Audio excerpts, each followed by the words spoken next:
Good morning. I want to take you on a journey with me.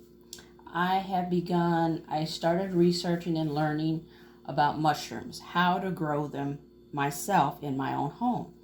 And I did watched a lot of videos of how to do it, the methods that they show. There's lots of research out there that show you how.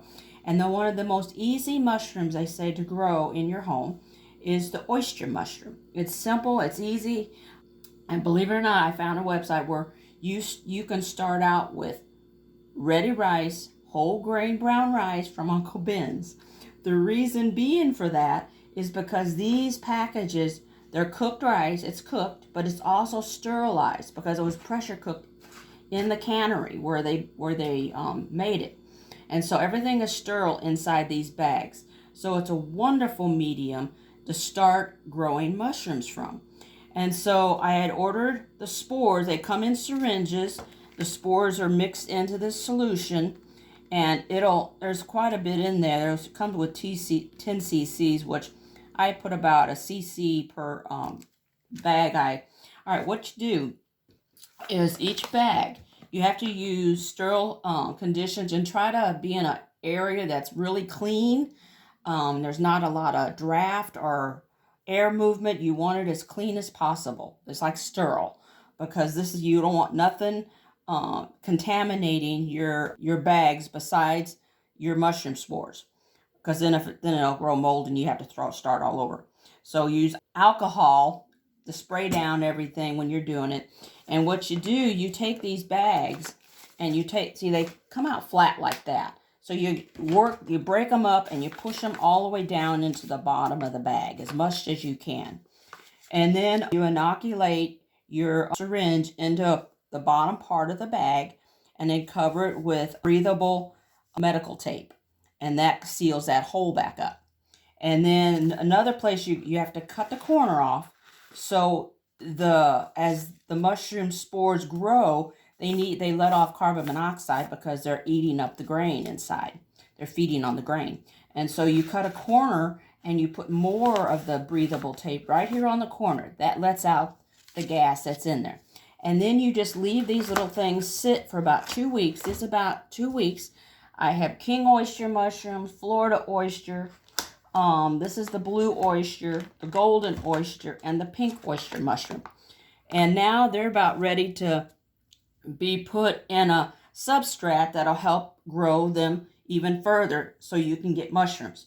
So this is what I put together today. I took easy straw, which is already baled up, and it's chopped up already, which makes it so much simpler. Yeah, I had to soak the straw. What I did, I pasteurized it. You take straw and you put super hot boiling water over it, and you let that sit covered with towels and blankets until it's completely cooled back down. That's pasteurizing your straw. And then I also took, since these are wood-loving mushrooms, so I took hardwood pellets and soaked that in water. You can find all this information on how to do it. I can take you step for step, but I wanted to share what I've accomplished so far. Now, once you get your bags, you buy these bags, they have a air where the mushrooms can breathe and grow. But this bag has to be sterilized itself. And so what you do, once you put your moist, you don't want it saturated, real wet. You want it moist so mushrooms can grow. And so you put this in the bag, and then you take this and fold it up to where you fold it up, and you lay this portion in the bottom of a pressure cooker, my pressure cooker. And then you bring it up to pressure, 15 pounds of pressure in your canner, 15 pounds. And then you turn it off. And then you just let it come all the way back to cool. That 15 pounds of pressure or heat inside kills anything that should not be in this substrate for your mushrooms to grow in. So that makes it a completely sterile environment. And before you put this in, you want to wipe everything down, spray it down with alcohol to make sure there's nothing that can go into the bag when you're putting these guys in. But the beginning stage is when you inoculate your bag. That's when you have to be so sterile, because you want, this white is called mycelium. That's mushroom base, or roots, you might as well say. That's what will produce your mushrooms. But this is, you can grow them right from these, but that's not very many mushrooms you're going to get out of this little bag. So what I'm going to do is break it up, and after these are pressure cooked and sterilized and completely cooled down, all the way down, then I will break these up and mix them in with the substrate. And then you wait till you seal the top of it completely closed so no air can get into it. And only air that comes, the gases releases in this little patch that's on it, on the bag. So then you wait till this white is all through this bag. This is how they grow mushrooms professionally for gourmet restaurants or what you buy at the store. They go through this process for you. And so now I'm learning that you can do this in your own home as well. It's a fun adventure, and I'm wanting to see how it goes. And I wanted to invite you and take you along with me. Right now I have already 4 bags in my Presto pressure cooker coming up to steam, building the pressure. But this one wouldn't fit. So I said, why not just put a video together to show you what I'm doing? And so I will take you on the adventure as we go. Once these are, I got to put this in the pressure cooker after these have been gone up to 15 pounds of pressure to sterilize them. Then I'll put this one in alone. And when they cool down and ready to mix the mushroom spores into it, the mycelium, then I'll bring you back and show you the next step. So hope you will enjoy this adventure with me.